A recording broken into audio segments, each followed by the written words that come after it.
Basic edu with विवेक पे आप सभी का स्वागत है। मैं आपके लिए इतिहास के कुछ महत्वपूर्ण क्वेश्चनों को लेकर आया हूँ। ठीक है, देख लेते हैं। पहला क्वेश्चन है, निम्नलिखित में से कौन सी प्राचीनतम स्मृति है? क्या विष्णु धर्मशास्त्र है, मनुस्मृति है, या याज्ञवल्क्य स्मृति, या नारद स्मृति? तो कौन सी सबसे प्राचीन है? मनुस्मृति। मनुस्मृति के जो रचनाकार हैं कौन है? मनु है। कौन है? मनु है। और ये जो आपकी मनुस्मृति है, इसकी रचना जो हुई 184 ईसा पूर्व से लेकर के 100 ईसा पूर्व के मध्य हुई। कब हुई? 184 ईसा पूर्व से लेकर के 100 ईसा पूर्व के मध्य हुई। इस पुस्तक में है क्या चीज़? तो इस पुस्तक में क्या है? समाज के नियम है, धर्म है। समाज के क्या है? समाज के विधि, नियम या कानून।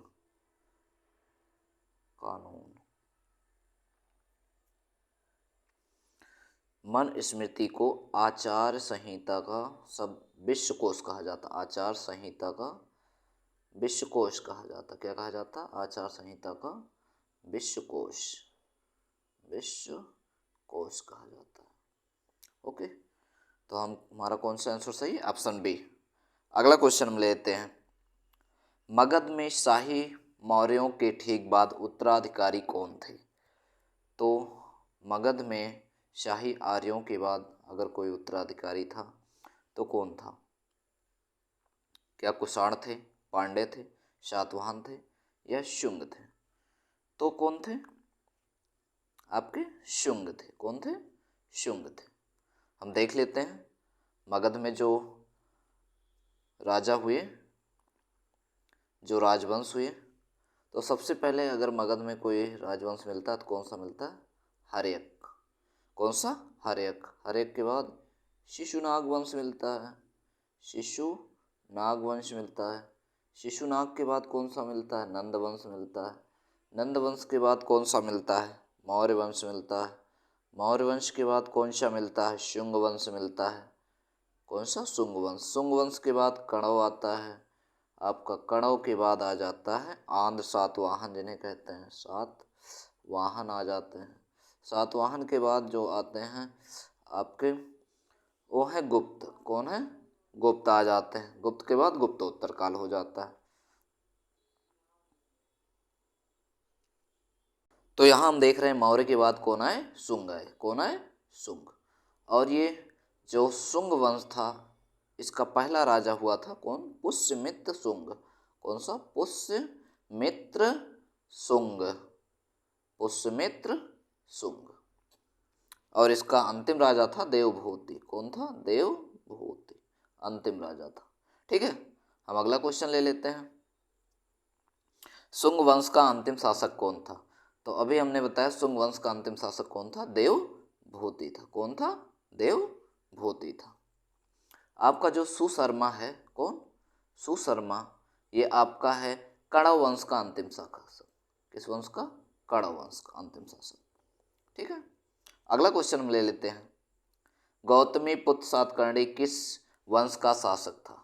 तो गौतमी पुत्र सातकर्णी जो था, ये सातवाहन वंश का था। किस वंश का था? सातवाहन वंश का था। सातवाहन वंश की नींव डाली थी सिमुक ने। किसने? सिमुक ने। क्या नाम था? सिमुक। और इसका अंतिम जो राजा था उसका नाम था पुलवामी थर्ड। क्या नाम था? पुलवामी थर्ड। पुलवामी थर्ड था। ठीक है, आपको पता होगा शुंग वंश, जो शुंग वंश था इसका पहला राजा था पुष्यमित्र शुंग, अंतिम देवभूति था। जो कुषाण वंश था उसका सबसे प्रतापी राजा हुआ था कौन? कनिष्क। कौन? कनिष्क हुआ था सबसे प्रतापी राजा। ठीक है, अगला क्वेश्चन हम ले लेते हैं, सातवाहनों के अधिकतर सिक्के किस धातु के मिले थे? क्या जीतल के थे, शीशे के थे, पीतल के थे, या सोने के थे? तो सातवाहनों ने एक सिक्का चलाया था। किस चीज का? शीशे का सिक्का चलाया था। इतिहास में शीशे का सिक्के चलाने वाले जो शासक थे कौन थे? वो थे सातवाहन थे। कौन थे? सातवाहन थे। अब जो जीतल था वो किसने चलाया था? इल्तुतमिश ने चलाया था। इल्तुतमिश ने चलाया था आपका। अब सोने के सिक्के सबसे पहले यूनानियों ने चलाए। किसने? यूनानियों ने। ठीक है, किसने चलाए? यूनानियों ने, यूनानी शासकों ने। और स्वर्ण सिक्के, जो शुद्ध स्वर्ण सिक्के चलाने का श्रेय किसको जाता है? कुषाण वंश। किसको? कुषाण वंश। कुषाण वंश का कौन सा शासक था? कुजुल कडफिसेस। कौन था? कुजुल कडफिसेस। कडफिसेस, कुजुल कडफिसेस। और सर्वाधिक मात्रा में सोने के सिक्के कब जारी हुए? किस काल में? गुप्त काल में। किस काल में? गुप्त काल में। ठीक है, हम अगला क्वेश्चन ले लेते हैं। शक संवत जो 78 ईस्वी से प्रारंभ होता है प्रकट करता है, क्या प्रकट करता है? ठीक है, तो ये शक संवत क्या कनिष्क का शासन, हर्ष की समृद्धि, शिवाजी का शासन या चंद्रगुप्त का शासन? तो ये प्रकट करता है कनिष्क का शासन। किसका शासन? कनिष्क का। जब कनिष्क गद्दे पर बैठा तो उसने कौन सा संवत चला? शक संवत, जो कब स्टार्ट होता? 78 ईस्वी में। कितने ईस्वी में? 78 ईस्वी। अगला क्वेश्चन हम ले लेते हैं। भारतीय राष्ट्रीय पंचांग किस नाम से जाना जाता है? क्या विक्रम संवत के नाम से जाना जाता है, शक संवत के नाम से, हिजरी संवत, या इनमें से कोई नहीं? तो भारतीय राष्ट्रीय पंचांग जिस पे आधारित है वो है शक संवत। कौन सा? शक संवत, जो कब स्टार्ट हुआ था? 78 ईस्वी में। कब स्टार्ट हुआ? 78 ईस्वी में स्टार्ट हुआ। आपका विक्रम संवत कब? 57 ईसा पूर्व में। कब? 57 ईसा पूर्व में। ये कब स्टार्ट हुआ था? ईस्वी में स्टार्ट हुआ। आपका जो हिजरी संवत है कब स्टार्ट हुआ था? 622 ईस्वी में। कब? 622 ईस्वी में। जब हजरत मोहम्मद साहब मक्का से मदीना गए तब कौन सी हिजरी स्टार्ट हुई? हिजरी संवत। मुसलमानों का जो कैलेंडर है वो हिजरी संवत है। तो आपका भारतीय राष्ट्रीय पंचांग किस पे? शक संवत। Option B is right answer. अगला क्वेश्चन हम ले लेते हैं। शक संवत किस वर्ष से शुरू हुआ? क्या ईसा के 58 वर्ष पूर्व, ईसा के मृत्यु के बाद, ईसा के जन्म के 78 वर्ष बाद, या इनमें से कोई नहीं? तो कब स्टार्ट हुआ? ईसा के जन्म के 78 वर्ष बाद। कब? ईसा के जन्म के 78 वर्ष बाद। Option C is right answer. अगला क्वेश्चन हम ले लेते हैं। शक पंचांग का प्रथम मास कौन सा होता है? क्या चैत होता है, बैसाख, माघ, या कार्तिक? तो शक पंचांग का जो प्रथम मास होता है वो कौन सा होता है? चैत होता है। कौन सा होता है? चैत। आप देख लेंगे पहला महीना कौन सा होता है? चैत। कौन सा होता है? चैत। दूसरा कौन सा होता है? बैसाख। कौन सा होता है? बैसाख। फिर कौन सा आता है? ज्येष्ठ। कौन सा आता है? ज्येष्ठ। ज्येष्ठ। फिर कौन सा आता है? आषाढ़। कौन सा आता है? आषाढ़। फिर श्रावण। फिर भाद्रपद, इसे कहते हैं भादों भी कहते हैं, भादों। अश्विन। अश्विन। इसके बाद कार्तिक। कौन से? कार्तिक। फिर मार्गशीर्ष। कौन सा? मार्गशीर्ष। आपका इसके बाद आता है पौष। आपका पौष के बाद आता है माघ। इसके बाद कौन सा? फाल्गुन आता है। कौन सा? फाल्गुन। तो शक संवत का पहला महीना कौन सा? चैत है। और लास्ट का जो महीना है वो कौन सा है? फाल्गुन है। कौन सा है? फाल्गुन। अगला क्वेश्चन हम ले लेते हैं। हेलियोडोरस के बेश नगर अभिलेख से उल्लेख होता है। क्या संकर्षण और वासुदेव का? संकर्षण, वासुदेव एवं प्रद्युम्न का, सभी पंचवीरों का, या वासुदेव का? तो हेलियोडोरस जो बेश नगर विदिशा का है, हेलियोडोरस अभिलेख, वो किससे रिलेटेड है? वासुदेव से। तो इस हेलियोडोरस अभिलेख को किसने बनवाया? किसने बनवाया था? तो ये था हेलियोडोरस का, हेलियोडोरस ने बनवाया था। ये हेलियोडोरस था कौन? ये हेलियोडोरस था एंटियालकिडस। एंटियालकिडस का राजदूत था। किडस का राजदूत था। किसके दरबार में आया था? वासुदेव के दरबार में। किसके? वासुदेव के दरबार में आया था। और इसी को क्या कहा जाता है? हेलियोडोरस के बेश नगर अभिलेख को किसका? विदिशा का अभिलेख। कहाँ का? विदिशा का या बेश नगर का अभिलेख। हेलियोडोरस ने एक गरुड़ अभिलेख भी बनवाया था। कौन सा अभिलेख? गरुड़ अभिलेख या गरुड़ ध्वज। किसके सम्मान में? वासुदेव के सम्मान में। ठीक है, अगला क्वेश्चन हम ले लेते हैं। प्राचीन भारत में चिकित्सा शास्त्र पर ग्रंथ लिखा था किसने? कि आर्यभट्ट ने, नागार्जुन, बारहमाही ने या चरक ने? तो प्राचीन भारत में चिकित्सा शास्त्र पर ग्रंथ लिखा चरक ने। किसने लिखा था? चरक ने लिखा था। कौन सी पुस्तक थी? चरक संहिता। कौन थी? चरक संहिता। ठीक है, आप आपके आर्यभट्ट हैं, ये आर्यभट्टियम और सूर्य सिद्धांत लिखे थे। नागार्जुन जिन्हें आइंस्टीन का पूर्वगामी कहा जाता है। किसका? आइंस्टीन का। भारत का आइंस्टीन भी कहा जाता है। बारहमिहिर, इनकी जो एक पुस्तक है फेमस है, उनका नाम क्या? माध्यमिक सूत्र। क्या नाम है? माध्यमिक सूत्र। माध्यमिक सूत्र। अगला क्वेश्चन में ले लेते हैं। आयुर्वेद का जनक किन्हें कहा जाता है? तो आयुर्वेद का जनक कहा जाता है चरक को। किसको? चरक को। अगला क्वेश्चन में ले लेते हैं। ईसा पूर्व 2वीं सदी में कागज बनाने की कला किसने खोजी थी? क्या चीनियों ने, रोमानियों ने, ग्रीकों ने या मंगोलों ने? तो किसने खोजी? चीनियों ने। किसने? चीनियों ने। ठीक है, अगला क्वेश्चन ले लेते हैं। कौन सी सभ्यताओं ने गांधार कला शैली की रचना में सहायता प्रदान की? क्या भारत एवं रोमन, भारतीय एवं मिश्र, यूनानी एवं रोमन, भारतीय एवं यूनानी? तो गांधार कला में किसने सबसे ज्यादा सहायता किया? भारतीय एवं यूनानियों ने। किसने? भारतीय एवं यूनानियों ने किया। अगला क्वेश्चन हम ले लेते हैं। विक्रम संवत एवं शक संवत में कितने वर्ष का अंतर है? तो विक्रम संवत आपका स्टार्ट होता 57 ईसा पूर्व में। कब? ईसा पूर्व में। और आपका शक संवत स्टार्ट होता 78 ईस्वी में। तो हम क्या करेंगे? दोनों को जोड़ देंगे। 57 प्लस 78, 57, 8 7 15 के 5, हासिल 1, 7 5 12 1 13। तो कितने साल का है? 135 साल का। कितने साल का? 135 साल का। अगला क्वेश्चन में ले लेते हैं। कनिष्क की राजधानी कहाँ थी? अमरावती थी, कन्नौज थी, मथुरा थी या पेशावर थी? तो कहाँ थी? पेशावर। और इसी पेशावर को क्या कहा जाता था उस समय? पुरुषपुर। क्या कहा जाता था? पुरुषपुर, जो कि कहाँ है आधुनिक में? पाकिस्तान में। ठीक है,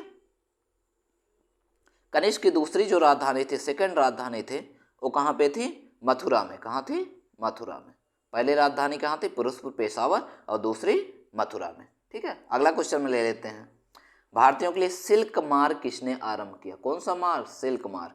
तो क्या कनिष्क था, अशोक, हर्ष या फायन? तो ये सिल्क मार्ग स्टार्ट करने वाला कौन है? कनिष्क। कुषाण वंश का शासक कनिष्क। अगला क्वेश्चन में ले लेते हैं। कुषाण काल में सबसे अधिक विकास किस क्षेत्र में हुआ? तो कुषाण काल में सबसे अधिक जो विकास हुआ, क्या धर्म में हुआ, कला में हुआ, साहित्य में या वास्तुकला में? तो किस में हुआ? वो था कला। क्या था? कला। इसी समय कुषाण के समय मूर्ति बनाने की गांधार कला, कौन सी? गांधार कला और मथुरा कला का क्या हुआ था? विकास हुआ था, जो अपने चरम पे पहुंच गए थे। किस वंश के समय में? कुषाण काल में। ठीक है, अगला क्वेश्चन ले लेते हैं। किसने बड़े पैमाने पर सोने की मुद्रा चलाई? तो क्या ग्रीक वासियों ने, मौर्यों ने, कुषाण शासकों ने या शुंगों ने? तो जो बड़े पैमाने पर सोने की मुद्रा चलाने का श्रेय जाता है, उसको किसको जाता है? कुषाणों को जाता है। किसको? कुषाणों को जाता है, जो कि इन्होंने शुद्ध सोने के सिक्के चलाए थे। किसके? शुद्ध सोने के सिक्के। अगला क्वेश्चन में ले लेते हैं। कलिंग प्रदेश के महान शासक हुए? क्या अशोक हुए, खारवेल हुए, अजातशत्रु या चंद्रगुप्त? तो कलिंग प्रदेश के जो महान शासक हुए वो कौन हुए? खारवेल। कौन हुए? खारवेल। और ये खारवेल किस धर्म के अनुयायी थे? जैन धर्म के। किस धर्म के? जैन धर्म। और खारवेल किस वंश से थे? चेदी वंश से। किस वंश से? चेदी वंश थे। और खारवेल की जानकारी किससे मिलती है? हाथी गुम्फा की गुफा, हाथी गुम्फा अभिलेख से, हाथी गुम्फा अभिलेख से मिलती है। ठीक है, जिसमें खारवेल को क्या कहा गया है? कलिंगाधिपति या महामेघ वाहन कहा गया है। ठीक है, अगला क्वेश्चन में ले लेते हैं। गुप्त साम्राज्य का वास्तविक संस्थापक किसे माना जाता है? क्या चंद्रगुप्त द्वितीय को, चंद्रगुप्त प्रथम को, समुद्रगुप्त को या श्रीगुप्त को? तो गुप्त वंश का जो पहला राजा हुआ वो कौन हुआ? श्रीगुप्त हुआ। कौन हुआ? श्रीगुप्त हुआ। लेकिन जो वास्तविक संस्थापक माना जाता है, किसको माना जाता है? चंद्रगुप्त प्रथम को माना। किसको? चंद्रगुप्त प्रथम को वास्तविक संस्थापक माना जाता है। लेकिन गुप्त वंश की नींव किसने डाली थी? श्रीगुप्त ने डाली थी। अगला क्वेश्चन में ले लेते हैं। भारत का नेपोलियन किसे कहा जाता? चंद्रगुप्त द्वितीय को, समुद्रगुप्त को, स्कंदगुप्त को या चंद्रगुप्त प्रथम को? तो भारत का नेपोलियन किसे कहा जाता? समुद्रगुप्त को कहा जाता। और भारत का नेपोलियन समुद्रगुप्त को किसने कहा था? इतिहासकार स्मिथ ने। किसने? इतिहासकार स्मिथ ने कहा था। और समुद्रगुप्त की जानकारी कहाँ से मिलती है? प्रयाग प्रशस्ति से। कहाँ से? प्रयाग प्रशस्ति। और ये प्रयाग प्रशस्ति को लिखवाने वाला कौन? हरिसेन। कौन है? हरिसेन है। ठीक है, अगला क्वेश्चन में ले लेते हैं। किस गुप्त शासक को विक्रमादित्य की उपाधि दी गई थी? क्या समुद्रगुप्त, चंद्रगुप्त प्रथम, चंद्रगुप्त द्वितीय, स्कंदगुप्त? तो विक्रमादित्य की उपाधि धारण करने वाला कौन था? चंद्रगुप्त द्वितीय। से चंद्रगुप्त विक्रमादित्य भी कहा जाता है। इसने कब विक्रमादित्य की उपाधि धारण की? जब इन्होंने शकों को क्या किया? पराजित किया। किसको? शकों को पराजित किया। और इनकी अन्य उपाधियां भी थी चंद्रगुप्त विक्रमादित्य की, विक्रमांक और परम भागवत। परम भागवत और विक्रमांक थी। ठीक है, अगला क्वेश्चन में ले लेते हैं। भारतीय संस्कृत का स्वर्ण युग कहा जाता है? क्या राजपूत काल को, गुप्त काल को, चोल काल को या मौर्य काल को? तो भारतीय संस्कृत का जो स्वर्ण युग कहा जाता है गुप्त काल को। किसको? गुप्त काल को कहा जाता है, क्योंकि इस समय सामाजिक, आर्थिक और राजनीतिक सभी में क्या हुआ? विशेषकर परिवर्तन देखने को मिलते हैं। और इस समय भारत आर्थिक मामले में, सामाजिक और राजनीतिक मामले में क्या था? अपने चरम पे पहुंच गया था। इसलिए इसे क्या कहा जाता है? भारतीय संस्कृत का स्वर्ण युग कहा जाता है। अगला क्वेश्चन ले लेते हैं। कुतुब मीनार के पास स्थित लौह स्तंभ किस राजा ने बनवाया था? क्या चंद्रगुप्त द्वितीय ने, रामगुप्त, स्कंदगुप्त या समुद्रगुप्त? तो चंद्रगुप्त द्वितीय ने बनवाया था। ये कहाँ पे? दिल्ली में है। कहाँ पे? दिल्ली में मेहरौली का जो लौह स्तंभ है। कहाँ का? मेहरौली का। मेहरौली का लौह स्तंभ। ठीक है, और इस लौह स्तंभ पे एक चंद्र नामक राजा का उल्लेख है। किस नाम से? चंद्र नाम के राजा से। लोहे के बने इस स्तंभ में अभी तक इसकी चमक में कोई भी कमी नहीं हुई। अगला क्वेश्चन ले लेते हैं हम। गुप्त शासकों द्वारा जारी किए गए चांदी के सिक्कों को क्या कहा जाता था? तो गुप्त शासकों के द्वारा जो चांदी का सिक्का जारी किया गया था वो क्या कहलाता था? रूपक कहलाता था। क्या कहलाता था? रूपक कहलाता था। क्या कहलाता था? रूपक। और ये पण क्या था? ये भी चांदी का सिक्का था, लेकिन किस काल में था? ये मौर्य काल में था। किस काल में? मौर्य काल में। कासारपण भी क्या था? चांदी का सिक्का था, मौर्य काल में। निष्क क्या था? सोने का सिक्का था। निष्क क्या था? सोने का सिक्का था। किस काल में? मौर्य काल में। ठीक है, अगला क्वेश्चन लेते हैं। नेक्स्ट क्वेश्चन हम ले लेते हैं। बारहमिहिर थे एक महान, क्या कवि थे या दार्शनिक थे या खगोलविद या ज्योतिषी? तो बारहमिहिर हमारे एक महान खगोलविद थे। कौन थे? खगोलविद थे। इनकी पुस्तक का क्या नाम है? इनकी पुस्तक है बृहद संहिता। कौन है? बृहद संहिता। बृहद संहिता। और एक है पंच सिद्धांत। पंच सिद्धांत। पंच सिद्धांत। अगला क्वेश्चन ले लेते हैं। चीनी यात्री फायान किसके शासनकाल में भारत आया था? क्या ये कनिष्क, चंद्रगुप्त मौर्य, चंद्रगुप्त विक्रमादित्य या समुद्रगुप्त? तो किसके काल में आया फायान?